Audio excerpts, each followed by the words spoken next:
Hello all of you, कैसे हो आप सब। आई होप आप सब ठीक होंगे। तो देखो स्टूडेंट्स, आज इस वीडियो में हम एक नया चैप्टर स्टार्ट करने वाले हैं जो है हमारे पास ऑर्गेनिक सिंथेसिस वाया इनोलेट्स। देखो ये chapter BSc third year students के लिए काफ़ी ज़्यादा इंपॉर्टेंट है। ठीक है, आज ये पहली वीडियो है तो इस वीडियो में हम पूरा बेसिक कवर करेंगे। क्लियर। तो इस वीडियो को अच्छे से देखना, एंड तक देखना है। और जो स्टूडेंट्स देख रहे हैं तो मैं उनको यही रिकमेंड करूँगी कि नोट्स साथ साथ में बनाते जाइए ताकि रिविजन के टाइम आपको इतनी प्रॉब्लम ना आए। ठीक है, बार बार वीडियोस देखने का कोई बेनिफिट नहीं है। एक बार वीडियो देखो, दो बार वीडियो देखो, नोट्स बनाओ अच्छे से, उसके बाद रिवाइज करो। क्लियर। तो अभी हम स्टार्ट करते हैं इसको। देखो ऑर्गेनिक सिंथेसिस वाया इनोलेट्स। ठीक है, तो इसमें सबसे पहले देखो हमने चैप्टर पढ़ा है लाइक एल्डिहाइड एंड कीटोन्स। आपने बीएससी सेकंड ईयर में पढ़ा होगा। अगर आपने नहीं पढ़ा है तो आप मेरी वीडियोस देख सकते हैं। मैंने एल्डिहाइड एंड कीटोन्स चैप्टर करवाया हुआ है आपको। तो उसमें देखो मैंने आपको ये बताया था कि हमारे पास जो एल्डिहाइड एंड कीटोन्स की एक कैरेक्टरिस्टिक्स प्रॉपर्टी होती है कि वो क्या करते हैं, अपने ऊपर न्यूक्लियोफाइल का एडिशन करवाते हैं। ठीक है, तो यहाँ पे हमने जैसे पढ़ा हुआ है कि ये चीज़ होती है, अगर हम देखें ये कार्बोनिल ग्रुप है, अगर ये हो जाए तो ये इसको बोलते हैं हम एल्डिहाइड। ठीक है, अगर यहाँ पे हमारे पास ये चीज़ हो जाए तो हम इसको बोलते हैं कीटोन। ठीक है, तो एल्डिहाइड एंड कीटोन की कैरेक्टरिस्टिक प्रॉपर्टी क्या है कि अपने ऊपर ये न्यूक्लियोफाइल का ऐड इजीली करवा लेते हैं। ठीक है, कैसे क्यों करवाते हैं, क्योंकि अगर हम इस कार्बन को देखें, ये क्या है, कार्बोनिल कार्बन, इसमें भी कार्बोनिल कार्बन है। तो ये जो ये जो ऑक्सीजन है ये मोर इलेक्ट्रोनेगेटिव एटम होने के कारण ये इलेक्ट्रॉन अपनी तरफ लेके जाएगा। ठीक है, तो यहाँ पे डेफिशिएंसी आएगी। तो अगर डेफिशिएंसी आती है तो बाहर से कोई भी न्यूक्लियोफाइल आएगा तो न्यूक्लियोफाइल क्या करेगा, यहाँ पे आके अटैक कर जाएगा। ऐसे ही सेम चीज़ हमारे पास कीटोन में होगी। ठीक है, तो यहाँ पे क्या होती है हमारे पास, अगर ये चीज़ होती है तो यहाँ पे ऑक्सीजन नेगेटिव H और ये न्यूक्लियोफाइल का एडिशन इस टाइप से हमारे पास बन जाता है। ठीक है, एक तो ये हमने एक कैरेक्टरिस्टिक्स पढ़ी हुई है। और दूसरी हमारे पास क्या है कि हमारे पास कार्बोनिल कार्बन का सिर्फ ये काम नहीं है कि ये न्यूक्लियोफाइल का अपने ऊपर ऐड करवाता है। इसका एक अनदर काम क्या है जो हम इसमें पढ़ेंगे ऑर्गेनिक सिंथेसिस वाया इनोलेट्स में, कि हमारे पास जो इसके साथ वाले कार्बन एटम होते हैं, लाइक कार्बोनिल कार्बन के साथ वाला जो कार्बन है, ठीक है, उसके साथ जो हाइड्रोजन एटम लगे हुए होते हैं वो उनको क्या बनाता है, अल्फा हाइड्रोजन। ठीक है, उनका नाम क्या होता है, अल्फा हाइड्रोजन। कार्बन का नाम होता है अल्फा कार्बन। ठीक है, जो कार्बोनिल के साथ वाले कार्बन के साथ हमारे पास हाइड्रोजन अटैच होते हैं उनको वो क्या बनाते हैं, मोर एसिडिक बनाते हैं। ये किसकी कैरेक्टरिस्टिक्स प्रॉपर्टी है, इस कार्बोनिल ग्रुप की। ठीक है, फॉर एग्जांपल कैसे, जैसे मैं आपको एग्जांपल दूं इसमें, जैसे ये चीज है CH3 C double bond O, यहाँ पे H, यहाँ पे H, इस टाइप से। ठीक है, अब ये क्या है हमारे पास, कार्बोनिल ग्रुप। अब इस कार्बोनिल ग्रुप के साथ वाला जो ये कार्बन होता है इसको हम बोलते हैं अल्फा कार्बन। ठीक है, और इसके साथ जो ये हाइड्रोजन्स लगे हुए हैं इसको बोलते हैं हम अल्फा हाइड्रोजन्स। क्लियर। ऐसे ही ये साथ वाला कार्बन हो गया अल्फा कार्बन और ये इसके साथ ही अटैच है तो ये हो गया हमारे पास अल्फा हाइड्रोजन। ठीक है, अगर आगे जाएंगे तो इसको हम बोलेंगे बीटा कार्बन, इसको हम बोलेंगे बीटा हाइड्रोजन। अब ये चीज ध्यान से देखिएगा कि हमारे पास जो कार्बोनिल ग्रुप होता है उसकी एक टेंडेंसी होती है, वो क्या टेंडेंसी रखता है कि वो इलेक्ट्रॉन विड्रॉ करता है। यानी ये क्या है, हमारे पास एक इलेक्ट्रॉन विड्रॉइंग ग्रुप है, एक इलेक्ट्रॉन विड्रॉइंग ग्रुप है जो क्या करेगा, हमारे पास इस हाइड्रोजन को, जो कार्बन के साथ हाइड्रोजन अटैच है, इसको क्या बनाता है, मोर एसिडिक। ठीक है, ये मोर एसिडिक यही होगा कि हमारे पास जो कार्बोनिल के साथ वाले कार्बन और हाइड्रोजन ये अटैच है इसको ही बनाएगा मोर एसिडिक, और ये भी हमारे पास क्या होगा, मोर एसिडिक। ठीक है, लेकिन जो आपके पास बीटा कार्बन के साथ हाइड्रोजन अटैच है ये हमारे पास क्या होंगे, लेस एसिडिक। अब एसिडिक का मतलब क्या है वो मैं आपको आगे एक्सप्लेन करूंगी। ठीक है, तो ये चीज़ होती है इसकी, जो इस चैप्टर में हमने मेन चीज़ पढ़नी है वो यही है कि हमारे पास जो कार्बोनिल के साथ वाले कार्बन्स होते हैं उसके साथ जो हाइड्रोजन अटैच होते हैं वो एसिडिक होते हैं। अब एसिडिक प्रॉपर्टी होने के कारण वो क्या कुछ काम कर सकते हैं वो आगे हम जैसे जैसे चलता जाएगा वैसे मैं आपको करवाती जाऊंगी एग्जाम्पल्स के साथ। ठीक है, अभी अगर हम देखें आपको मेन चीज समझ में आई होगी कि हमें करना क्या है। अभी अगर हम देखें कि एसिडिटी ऑफ अल्फा हाइड्रोजन, जो अल्फा हाइड्रोजन की एसिडिटी है, हमें ये चेक करनी है कि ये एसिडिक क्यों होता है, किस तरीके से एसिडिक कार्बोनिल कार्बन इसको बनाता है, ये चीज हम देखेंगे। ठीक है, तो ये चीज डिस्कस करते हैं यहाँ पे।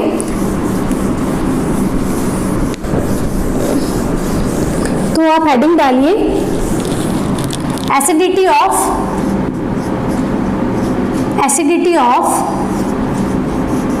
Alpha hydrogen.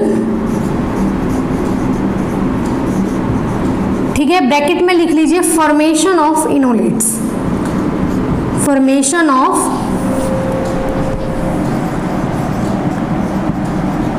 इनोलेट्स। तो अभी हम करते हैं यहाँ पे acidity of alpha hydrogen, formation of enolates. इसकी मैं आपको एक एग्जांपल देती हूँ। तो एग्जांपल लिखिए, ये कार्बोनियल है, कार्बन के साथ ये हाइड्रोजन आपके साथ अटैच है। अब ये देखिए, मुझे ये बताना है कि ये जो कार्बोनियल के साथ कार्बन अटैच है और ये हाइड्रोजन जो इसके कार्बन के साथ लगा हुआ है, मैंने क्या बोला है, ये मोर एसिडिक होता है। मोर एसिडिक क्यों होता है? क्योंकि जो ये कार्बोनियल ग्रुप है, क्योंकि ये जो कार्बोनिल ग्रुप है ये क्या है, आपका इलेक्ट्रॉन विड्रॉइंग नेचर रखता है। अब इलेक्ट्रॉन विड्रॉइंग नेचर रखने के कारण ये क्या करेगा, इलेक्ट्रॉन कहाँ से खींचता है, इस वाले कार्बन से। ठीक है, इस वाले कार्बन से इलेक्ट्रॉन खींचेगा। अब इस कार्बन के ऊपर डेफिशिएंसी आ गई, तो ये डेफिशिएंसी आने के कारण ये क्या करेगा, इस हाइड्रोजन से इलेक्ट्रॉन खींचता है, जिसके कारण हमारे पास ये कार्बन हाइड्रोजन का बॉन्ड, ये जो बॉन्ड है ना, ये क्या हो जाता है, वीक हो जाता है। ठीक है, बॉन्ड वीक होने के कारण हमारे पास ये जो बॉन्ड है ये टूट जाएगा। अब ये हाइड्रोजन है ना, इजीली निकल सकता है अगर कोई बाहर से बेस हमारे पास इसके ऊपर अटैक करे। बाहर से कोई भी बेस हमारे पास, चाहे माइल्ड बेस आ जाए, ठीक है, चाहे माइल्ड बेस आ जाए, स्ट्रॉन्ग बेस आ जाए, ये क्या करेगा हमारे पास, यहाँ से माइल्ड बेस से भी क्या करेगा, ये हाइड्रोजन इजीली निकल जाता है, क्योंकि ये कार्बन हाइड्रोजन का बॉन्ड हमारे पास वीक हो चुका है। हाइड्रोजन निकलने के लिए तैयार बैठा है, बस इसको एक फोर्स चाहिए। किसकी फोर्स? हमारे पास एक बेस चाहिए, यानी एक माइल्ड बेस चाहिए। चाहे स्ट्रॉन्ग ले लो, माइल्ड ले लो, कोई फर्क नहीं पड़ता, वो हाइड्रोजन को निकाल देगा बाहर। ठीक है, और इनोलेट की फॉर्मेशन हमारे पास कर देगा। तो यहाँ से हमारे पास क्या हो जाएगा, ये जो बेस है, ये जो बेस है इसको निकाल के ले जाएगा। तो हमारे पास क्या बनेगा, ये नेगेटिव चार्ज। ठीक है, तो ये चीज़ हमारे पास बनती है, यानी जो मैंने बोला है बहुत बार कि हाइड्रोजन हमेशा विदाउट बॉन्ड जाता है, तो विदाउट बॉन्ड जाएगा तो इलेक्ट्रॉन छोड़ के जाएगा। तो इस कार्बन के ऊपर अपने इलेक्ट्रॉन छोड़ के चला गया और ये इलेक्ट्रॉन हमारे पास यहाँ शिफ्ट हुए, ये हमारे पास यहाँ पे शिफ्ट हो जाते हैं। तो एक रेजोनेटिंग स्ट्रक्चर हमारे पास ड्रॉ हो सकती है कि ये चीज़ बन गई, यहाँ पे डबल बॉन्ड, यहाँ पे ये चीज़, यहाँ पे ये चीज़। ठीक है, तो हमारे पास ये दो रेजोनेटिंग स्ट्रक्चर बन जाती है और इस बेस के साथ ये हाइड्रोजन बाहर निकल जाता है। ठीक है, तो ये स्टेबलाइज्ड हो गई, यानी ये जो दो स्ट्रक्चर्स हैं ये स्टेबलाइज्ड है by via, stabilized via resonance. ठीक है जी, तो ये चीज़ है, यानी हमारे पास इनोलेट्स की यहाँ पे फॉर्मेशन कैसे होती है। अब देखो यहाँ पे जो ये पहली स्ट्रक्चर है और ये सेकेंड स्ट्रक्चर है, ये दोनों स्ट्रक्चर, दोनों में से हमें ये देखना है कि स्टेबल कौन सी है। अगर पहली स्ट्रक्चर की बात करें तो इसमें हमारे पास क्या है, इसमें हमारे पास क्या है कि हमारे पास जो कार्बन और ऑक्सीजन है, इसमें क्या है हमारे पास डबल बॉन्ड। ठीक है, यानी हम ये बोल सकते हैं कि कार्बन और ऑक्सीजन का बॉन्ड इसमें क्या है, स्ट्रॉन्ग है, क्योंकि इसमें डबल बॉन्ड हमारे पास आ रहा है। ठीक है, तो यानी ये चीज़ भी हमारे पास स्टेबल है। अगर हम दूसरी स्ट्रक्चर को देखें तो हमारे पास जो नेगेटिव चार्ज है किसके ऊपर है, ऑक्सीजन के ऊपर। अब ऑक्सीजन के ऊपर नेगेटिव चार्ज हमारे पास स्टेबलाइज होता है, क्यों? क्योंकि ऑक्सीजन हमारे पास मोर इलेक्ट्रोनेगेटिव होता है, तो ये नेगेटिव चार्ज को खुद के ऊपर बियर कर पाएगा। ठीक है, तो यहाँ पे भी जैसे नेगेटिव चार्ज है, तो नेगेटिव चार्ज कार्बन के ऊपर इतना स्टेबलाइज नहीं होता जितना ये ऑक्सीजन के ऊपर है।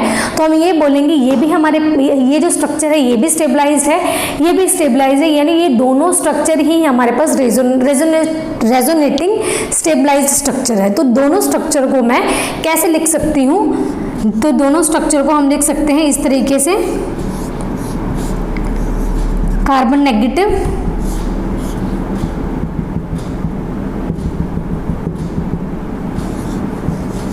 Oxygen negative. ठीक है, तो इन दोनों स्ट्रक्चर को मैं इस तरीके से लिख सकती हूँ कि कार्बन डबल बॉन्ड, यहाँ पे डबल बॉन्ड, नेगेटिव चार्ज। ठीक है, समझ में आया ये।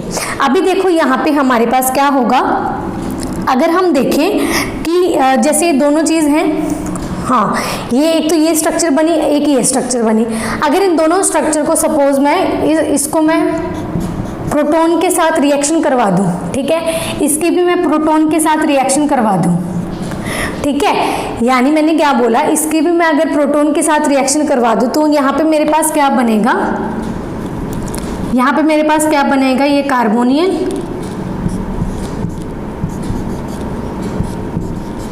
ये बन जाएगा कीटोफॉर्म।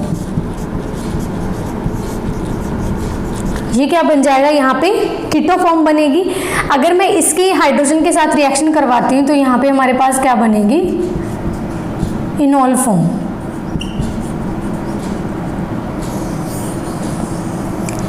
ठीक है, जो हमारे पास इनोलेट अनायन था, इनोलेट अनायन था, इससे हमने क्या करा कि हमने जैसे प्रोटॉन के साथ इसकी रिएक्शन करवा दी, इसके करवा दी। अगर ये चीज़ प्रोटॉन के साथ रिएक्शन करेगी तो कीटोफॉर्म बनेगा, अगर ये चीज़ प्रोटॉन के साथ रिएक्शन करेगा तो हमारे पास इनोल फॉर्म की जनरेशन हो जाएगी। ठीक है, समझ में आया। ठीक है जी, तो ये चीज़ हमारे पास बनती है। तो और एग्जाम्पल अगर हम देखें, जैसे कि एसीटोन हो गया हमारे पास, ठीक है, इथाइल एसीटेट हो गया, अगर इनकी एग्जाम्पल हम डिस्कस करते हैं यहाँ पे, तो इनकी जो एसिडिटी है, ठीक है, इनकी जो एसिडिटी है in the presence of base कैसे हमारे पास वेरी करती है, तो ये चीज़ हम यहाँ पे देखेंगे। तो इसको मैं रब कर देती हूँ। तो भाई एक, हाँ मैंने उतारने का भी टाइम नहीं दिया, तो आप वीडियो पीछे करके देख लेना, ठीक है, तो आप अपनी नोटबुक पे उतार लेना इसको। तो एग्जाम्पल देखिए यहाँ पे,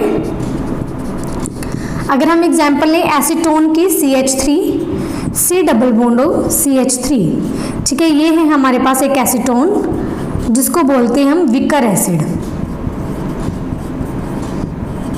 ठीक है, ये क्या है हमारे पास, वीक एसिड है।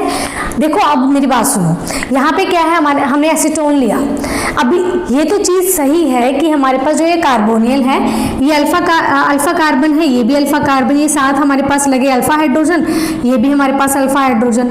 अभी कार्बोनियल के कारण ये जो हाइड्रोजन्स है हमारे पास, ये क्या बनते हैं, एसिडिक बनते हैं, यानी ये बाहर निकल सकते हैं। ठीक है, अब मैंने बोला विदाउट बेस तो जाएगा नहीं, चाहे माइल्ड बेस हो चाहे हमारे पास स्ट्रॉन्ग बेस हो, यानी बेस की प्रेजेंस होना बहुत ज़रूरी है। हाइड्रोजन विदाउट बेस बाहर नहीं निकलेगा। हाँ, हम ये बोल सकते हैं कि कार्बन हाइड्रोजन का बॉन्ड वीक हो जाता है क्योंकि कार्बन इलेक्ट्रॉन खींचता है, लेकिन अगर हमारे पास माइल्ड बेस भी अगर हम ले लेते हैं, यानी वीक बेस भी ले ले, तो वो क्या करेगा, हाइड्रोजन को बाहर निकाल के ले जाएगा और इनोलेट की फॉर्मेशन हमारे पास, इनोलेट अनायन की फॉर्मेशन हमारे पास कर देगा। तो यहाँ पे अगर हम बेस लें NaOH, ठीक है, तो हम NaOH क्या करेगा, एज अ स्ट्रॉन्ग बेस की तरह एक्ट करेगा। तो यहाँ पे हमारे पास एक इनोलेट अनायन बन सकता है, जैसे कि CH3, C double बॉन्डो CH2 negative. ठीक है, ये चीज़ अगर इसको हम रेजोनेंस स्टेबलाइज करें तो ये बॉन्ड यहाँ पे, ये बॉन्ड यहाँ पे, तो CH3 ऑक्सीजन नेगेटिव CH2, ठीक है, यहाँ पे क्या निकला हमारे पास, CH2। ठीक है, तो यहाँ पे हमारे पास क्या आएगा, वाटर मॉलिक्यूल और साथ में Na पॉजिटिव। ये हमारे पास है स्ट्रॉन्गर एसिड। ठीक है, ये हमारे पास क्या है, स्ट्रॉन्गर एसिड। अभी देखो हमने वीकर एसिड लिया था, यहाँ पे हमारे पास क्या बना है, स्ट्रॉन्ग एसिड, यानी जो निकला बाहर क्या है हमारे पास, स्ट्रॉन्ग एसिड। समझ में आया। अगर हम दूसरे एग्जाम्पल लें इथाइल एसीटेट की CH3, C double बॉन्डो OC2H5 plus C2H5 ONA। हाँ, एक और चीज़, ये जो रिएक्शन है ना, ये रिवर्सिबल रिएक्शन है।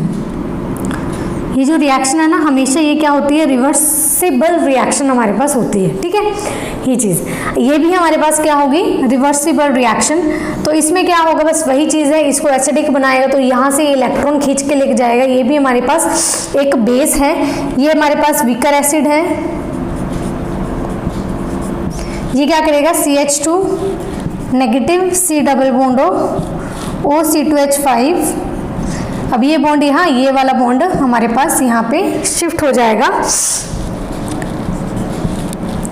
CH2 double bond oxygen negative,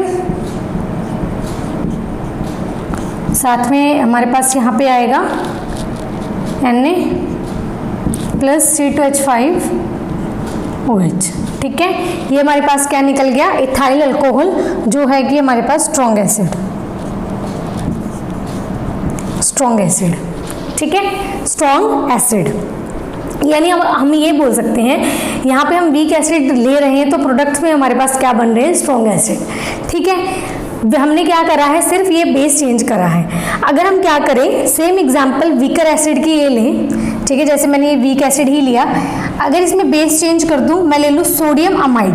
ठीक है, सोडियम अमाइड क्या होता है, NaNH2, ये क्या लिया मैंने, सोडियम अमाइड। एक बार मैं कैमरे में चेक कर लेती हूँ कि आपको ये चीज़ दिख रही है या नहीं, फिर मुझे वापस से रब करना पड़ेगा।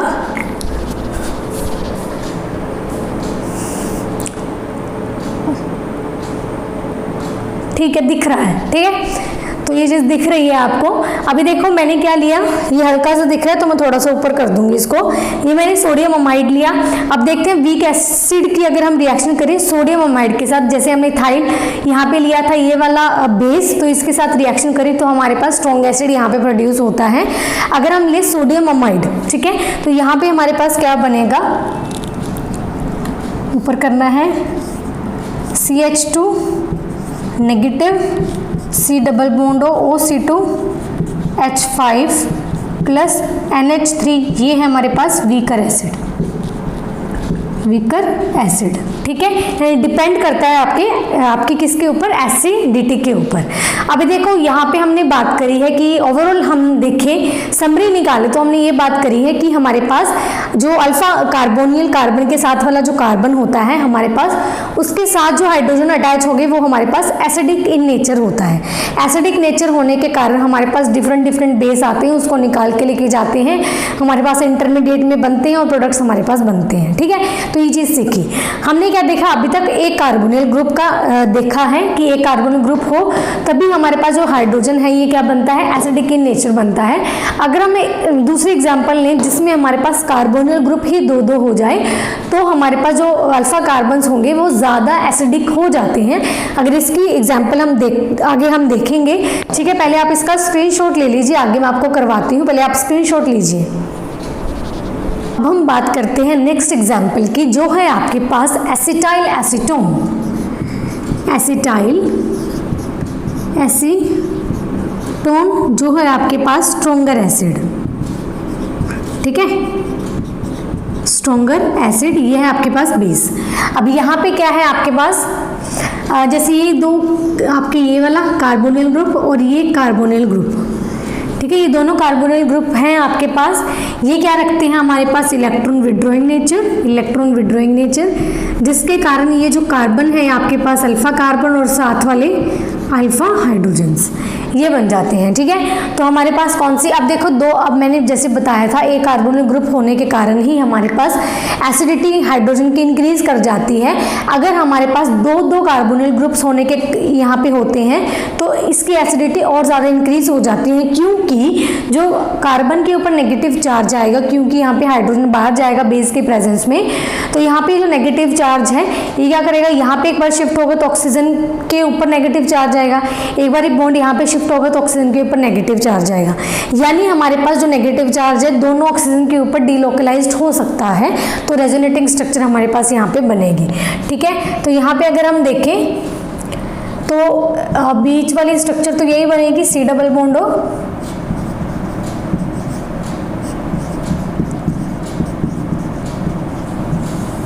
ठीक है, इसके ऊपर ये एक बार ये बॉन्ड यहाँ पे शिफ्ट हो जाए, ये बॉन्ड यहाँ पे,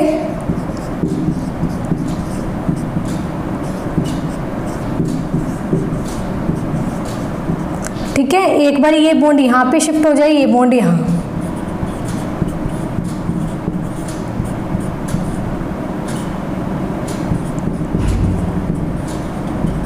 ठीक है, तो ये चीज़ हमारे पास हो सकती है। और Na positive ethyl alcohol, ethyl alcohol. Clear है? तो यहाँ पे हमारे पास रेजोनेटिंग स्ट्रक्चर यहाँ पे पॉसिबल हो जाती है। ठीक, जितने ज़्यादा कार्बोनिल ग्रुप्स लेंगे उतनी ज़्यादा एसिडिटी हमारे पास अल्फा हाइड्रोजन्स की होती है। अब देखो, ज़रूरी नहीं है कि हमारे पास अगर किसी भी ग्रुप में अगर कार्बोनिल ग्रुप ही प्रेजेंट होगा तब ही हमारे पास कार्बन के साथ जो हाइड्रोजन अटैच होते हैं वो अल्फा कार्बन होंगे। ठीक है, ऐसा कोई रूल नहीं है ऐसा। ठीक है, कोई और ग्रुप भी अगर हमारे पास लगे हों जिसका नेचर हमारे पास इलेक्ट्रॉन विड्रॉइंग हो तो वो इलेक्ट्रॉन खींचेगा और हमारे पास जो कार्बन के साथ हाइड्रोजन एटम लगे होते हैं उनको मोर एसिडिक बना देता है। ठीक है, तो इसकी एग्जांपल्स हम देखते हैं। तो दूसरी एग्जांपल अगर हम देखें एसीटोनाइट्राइट की, तो एसीटोनाइट्राइट में क्या है हमारे पास,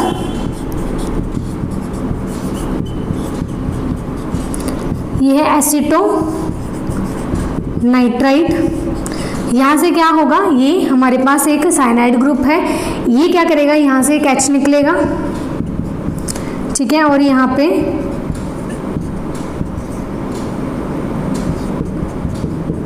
ये बॉन्ड यहाँ पे शिफ्ट, ये बॉन्ड हमारे पास यहाँ पे shift, CH2 double bond negative, तो ये हमारे पास बन जाता है। ठीक है, तो ज़रूरी नहीं है कि कार्बोनिल ग्रुप हो तभी हमारे पास एसिडिक होगा, हाइड्रोजन निकलेगा, ऐसा कोई ज़रूरी नहीं होता। ठीक है, यहाँ पे भी जैसे एसिटोनाइट्राइल लिया तो साइनाइड है, तो हमारे पास हो सकता है ये चीज़ पॉसिबल है। ठीक है, तो आगे हम नया टॉपिक इसमें स्टार्ट करते हैं। ये आपको समझ में आ गया होगा, ये अभी तक हमने बेसिक पढ़ा है। ठीक है, अभी तक हमने बेसिक पढ़ा है कि हमें चैप्टर में करना क्या है, आपको समझ में आ गया होगा कि क्या कुछ हमें करना है। ठीक है, आगे हम जो हमारे पास टॉपिक है वो स्टार्ट कर लेते हैं, इसका आप स्क्रीनशॉट ले लीजिए। देखिए, अब हम करेंगे मेलोनिक एस्टर सिंथेसिस, तो आप हेडिंग डालिए मेलोनिक एस्टर सिंथेसिस। तो यहाँ पे हमारे पास जो मेलोनिक एस्टर है, ठीक है, वो क्या होता है, CH2 C double bond OC2H5, ठीक है, C डबल बॉन्ड OC2H5। ठीक है, इसका नाम क्या है, डाईइथाइल इनोलेट। अब देखो यहाँ पे ये क्या है हमारे पास, कार्बोनिल ग्रुप, ये भी हमारे पास कार्बोनिल ग्रुप है। ठीक है, इलेक्ट्रॉन विड्रॉइंग ग्रुप है, ये अल्फा कार्बन है, साथ वाले अल्फा हाइड्रोजन। तो यहाँ पे दो कार्बोनिल ग्रुप होने के कारण ये जो हाइड्रोजन है हमारे पास क्या बन जाएंगे, मोर एसिडिक। ठीक है, मोर एसिडिक। अब कैसे मोर एसिडिक बनेंगे वो मैं आपको आगे बताती हूँ। तो जैसे मोर एसिडिक हो गया, अब in the presence of base, चाहे हमारे पास वीक आ जाए बेस, ठीक है, तो उसके प्रेजेंस में बाहर निकल जाएगा आराम से। ठीक है, तो यहाँ पे हमारे पास अगर एग्जाम्पल की बात करें, जैसे कि C2H5 ऑक्सीजन नेगेटिव, ये है हमारे पास इथॉक्साइड आयन, ये स्ट्रॉन्ग बेस है, ये हमारे पास स्ट्रॉन्ग बेस है। और यहाँ पे मेलोनिक एस्टर ले लें तो CH2 C double bond C2H5 C double bond C2H5। तो यहाँ से क्या करेगा, ये बेस है, तो यहाँ से क्या करेगा, एक हाइड्रोजन, जैसे कि मैं ऐसे लिख लेती हूँ इसको, तो यहाँ से ये चला जाएगा यहाँ तक। ठीक है, यहाँ से क्या बन जाएगा हमारे पास, नेगेटिव चार्ज,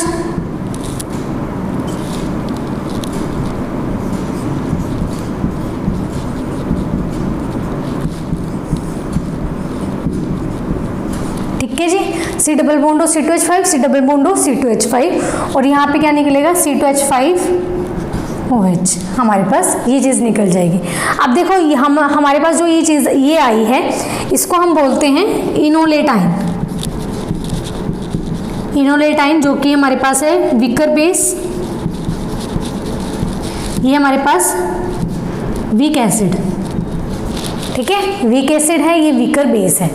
अब ये रेजोनेंस स्टेबलाइज्ड किस तरीके से होगा, ये मैं आपको यहाँ पे करवा देती हूँ।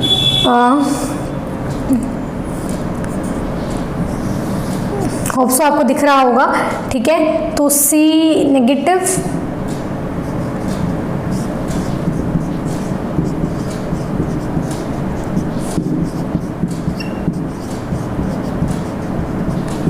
ठीक है, जैसे ये चीज़ है, तो इसको हम कैसे स्टेबलाइज करते हैं, ये बॉन्ड यहाँ पे, ये बॉन्ड यहाँ पे आ जाए, ठीक है, तो ये चीज़ हो सकती है। डबल बॉन्ड, ये ऑक्सीजन के ऊपर नेगेटिव,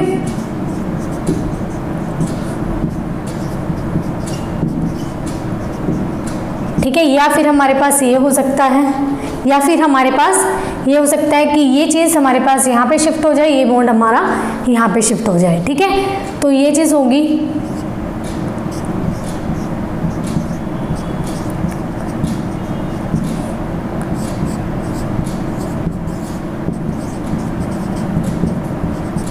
ये चीज़ हमारे पास यहाँ पे हो सकती है, यानी दो रेजोनेटिंग स्ट्रक्चर हमारे पास यहाँ पे पॉसिबल हो सकती है, चाहे ये हो जाए चाहे ये हो जाए।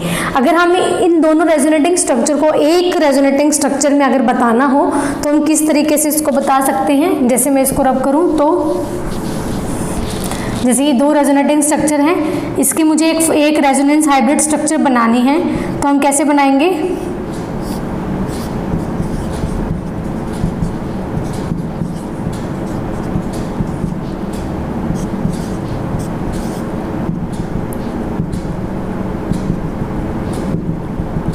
ठीक है, ये है हमारे पास रेजोनेंस हाइब्रिड स्ट्रक्चर। ठीक है जी, तो ये चीज़ होगी, समझ में आ गया आपको।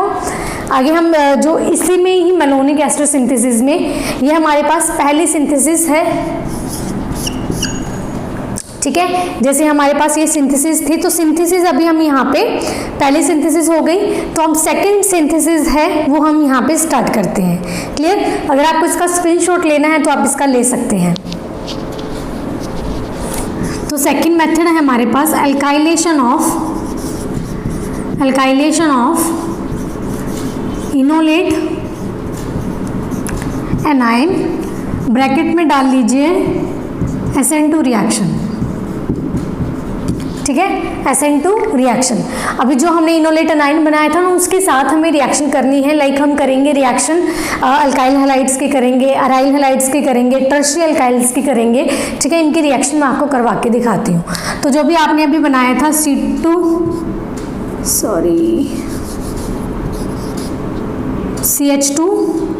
नहीं, एक मिनट, CH नेगेटिव, COOC2H5, ठीक है, ये था आपके पास इनोलेट आयन। ठीक है, इनोलेट आयन था। अब मैंने इसकी रिएक्शन जो है किसके साथ करी, अल्काइल हैलाइड के साथ। अल्काइल हैलाइड के साथ इसकी रिएक्शन करी, तो ये क्या करेगा, यहाँ से अल्काइल के साथ रिएक्शन और यहाँ से X नेगेटिव बाहर। ठीक है, तो हमारे पास क्या बनेगा,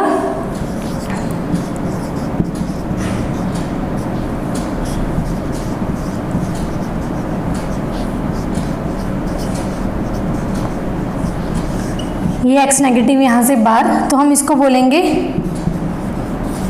अल्काइलेशन प्रोडक्ट। ये है, इसकी जो यील्ड बनेगी वो क्या बनेगी, हाई यील्ड। ठीक है, जब भी हम अल्काइल हैलाइड के साथ रिएक्शन करते हैं और जो प्रोडक्ट्स हमारे पास आते हैं उनकी यील्ड हाई होती है। अब जैसे ही हमने क्या करा, सिंपल अल्काइल हैलाइड के साथ इसकी रिएक्शन करी।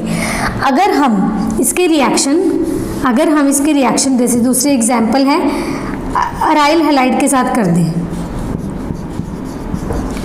यहाँ पे हमने लिया ब्रैकेट में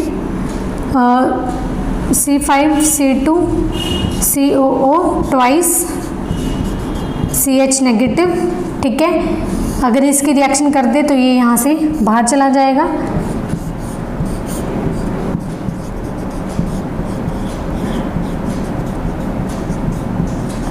लेकिन ये इसकी यील्ड क्या बनेगी, लो यील्ड बनेगी। ठीक है, समझ में आया। अभी इसकी यील्ड क्या बनती है, लो, क्योंकि हम इसके साथ रिएक्शन नहीं करवा सकते। क्यों, क्योंकि ये जो हमारे पास अराइल हैलाइड है ये SN2 रिएक्शन नहीं देता, ये SN2 रिएक्शन हमारे पास नहीं करवाता। ठीक है, तो इसकी यील्ड इसलिए हमारे पास क्या बनती है, लो यील्ड। क्लियर, हमारे पास क्या बनेगी, लो यील्ड। अगर हम बात करें यहाँ पे जैसे हमने अल्काइल हैलाइड लिया, अगर हम यहाँ पे टर्शरी हैलाइड ले लें तो हमारे पास प्रोडक्ट्स क्या बनते हैं। देखो जो टर्शरी हैलाइड्स पे हमारे पास जो प्रोडक्ट हैं वो बनेंगे एलिमिनेशन से रादर देन सब्स्टिट्यूशन। इसमें सब्स्टिट्यूशन हुई है और इसमें सब्स्टिट्यूशन नहीं होगी, हमारे पास क्या होगी, एलिमिनेशन होगी।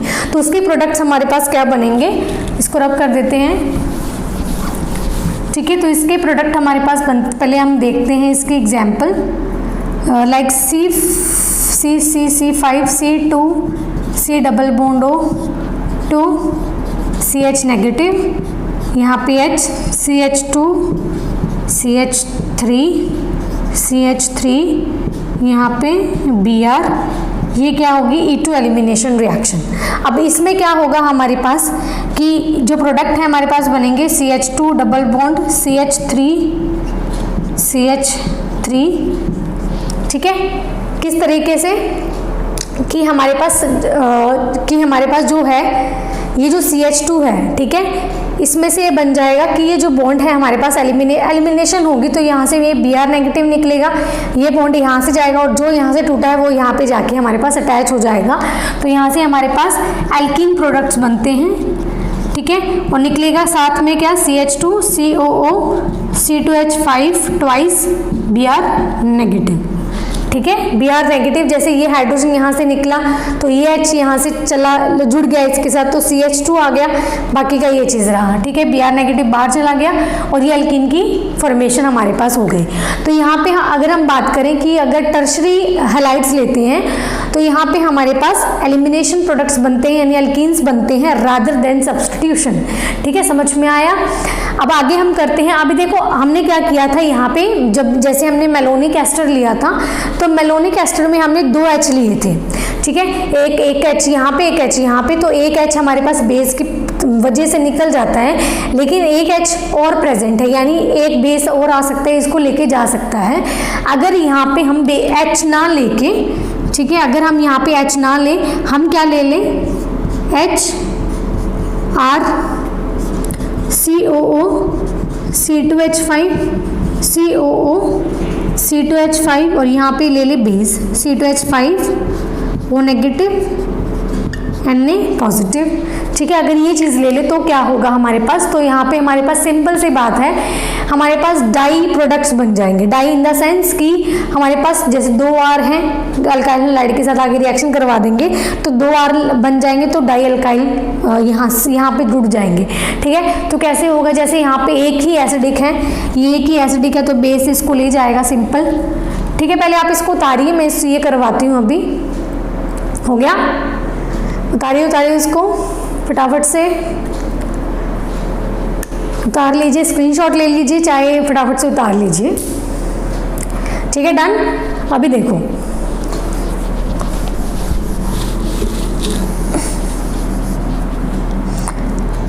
अगर इसमें ले तो यहाँ से C2H5 OH तो बाहर जाएगा और यहाँ से R तो अटैच था, ये H निकल जाएगा इसके साथ। जैसे इस कार्बन के ऊपर negative charge OO C2H5 COO C2H5, यहाँ से अगर रिएक्शन करवा दें अल्काइल हैलाइड्स के साथ तो ये नेगेटिव इसके साथ, ये X बाहर। ठीक है, तो यहाँ पे हमारे पास इस कार्बन के ऊपर 2R COO C2H5 COO C2H5 plus ये नेगेटिव। ठीक है, तो ये बन गया हमारे पास डाई अल्काइल मेलोनिक एस्टर।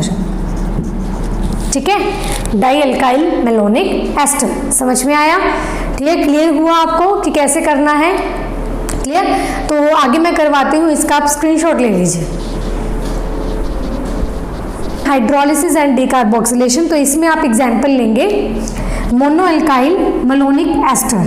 तो इसमें होगी आपके पास R CH COO C2H5 COO C2H5 इसको क्या करना है, 2 KOH के साथ इसकी रिएक्शन आपको करवानी है। ठीक है, जब 2 KOH के साथ इसकी रिएक्शन करवाओगे तो यहाँ से क्या निकलेगा आपके पास, इथाइल अल्कोहल, ये निकल जाएगा, यहाँ से बनेगा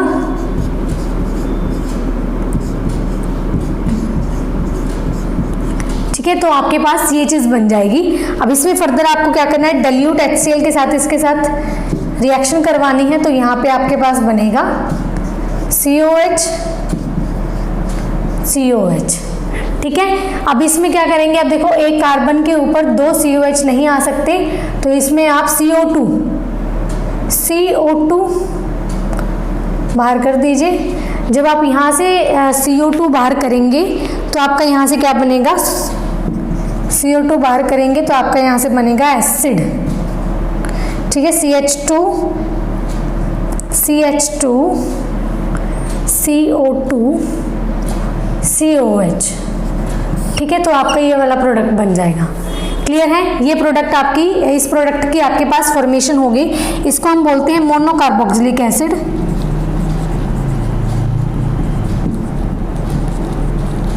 ठीक है, अगर डाई कार्बोक्सिलिक एसिड अगर आपको लेना है, ठीक है, तो आप क्या करेंगे, यहाँ पे अगर आप यहाँ पे ले लें dialkyl malonic ester synthesis, तो आपके यहाँ पे पास क्या बनेगा,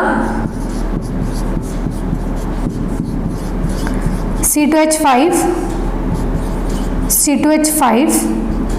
ठीक है, अगर आप इसके साथ रिएक्शन करवा दें, पहली KOH के साथ, दूसरी डाइल्यूट HCl के साथ, तो यहाँ पे आपके पास क्या बनेगा, 2 एसिड, यहाँ पे 2 एसिड, तो यहाँ पे बनेगा मोनोकार्बोक्सिलिक एसिड।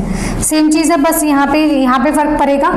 ठीक है, यहाँ पे क्या लगेगा आपके पास R, यहाँ पे आपके पास R, यहाँ पे H, COH, तो ये मोनोकार्बोक्सिलिक एसिड। ठीक है, समझ में आया, इसको क्या बोलेंगे हम, मोनोकार्बोक्सिलिक एसिड। तो यहाँ से भी मोनोकार्बोक्सिलिक एसिड बन सकते हैं आपके, और यहाँ से भी आपके मोनोकार्बोक्सिलिक एसिड बन सकते हैं। ठीक है, अब देखो इसकी 3 रीजंस हैं हमारे पास कि ये जो हमने लिया है मेलोनिक एस्टर, ये जो मेलोनिक एस्टर है ना, इसकी सिंथेटिक यूटिलिटी के लिए, जिसकी सिंथेटिक यूटिलिटी है वो 3 रीजंस के कारण होती है। 3 रीजंस के कारण इसकी सिंथेटिक यूटिलिटी होती है। वो 3 रीजंस क्या हैं, आपको एग्जाम में भी पूछे जा सकते हैं, तो 3 रीजन मैं यहाँ पे लिखवा देती हूँ आपको, इसका आप स्क्रीनशॉट ले लीजिए। ठीक है, तो मेलोनिक एस्टर की जो सिंथेटिक यूटिलिटी थी वो 3 रीजंस के कारण थी। तो 3 रीजंस मैंने यहाँ पे लिखे हैं, ये आपको एग्जाम में पूछे जा सकते हैं, बीएससी के जो स्टूडेंट्स हैं उनके लिए। ठीक है, अभी देखो पहली जो यूटिलिटी है वो क्या है, it contains acidic alpha hydrogen. मैंने बताया आपको कि हमारे पास 2 एस्टर्स के बीच में हमारे पास क्या होते हैं, अल्फा हाइड्रोजन्स प्रेजेंट होते हैं।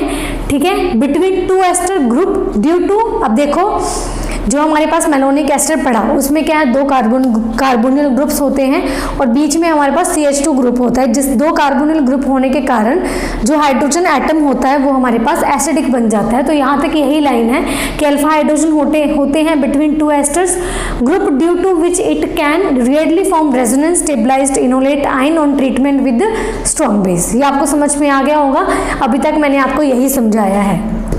ठीक है, सेकंड है आपके पास द इनोलेट अनाइन जो हमारी पास बनती है बीइंग स्ट्रांगली न्यूक्लियोफिलिक है। क्यों? क्योंकि उसके ऊपर नेगेटिव चार्ज आ जाता है, तो इसीलिए एज अ न्यूक्लियोफाइल ये एक्ट करता है।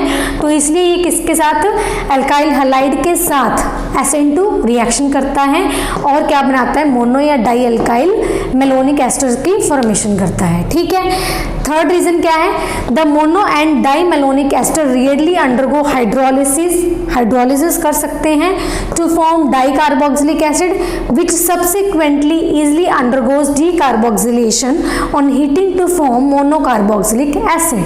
समझ में आया होगा, जो थर्ड हमने एग्जाम्पल करी थी इसमें हमने क्या देखा था, हमने मोनो या फिर डाई मेलोनिक एस्टर लिए थे, उसकी हमने क्या करी थी, हाइड्रोलिसिस करी। ठीक है, और क्या बनाया, डाई कार्बोक्सिलिक एसिड।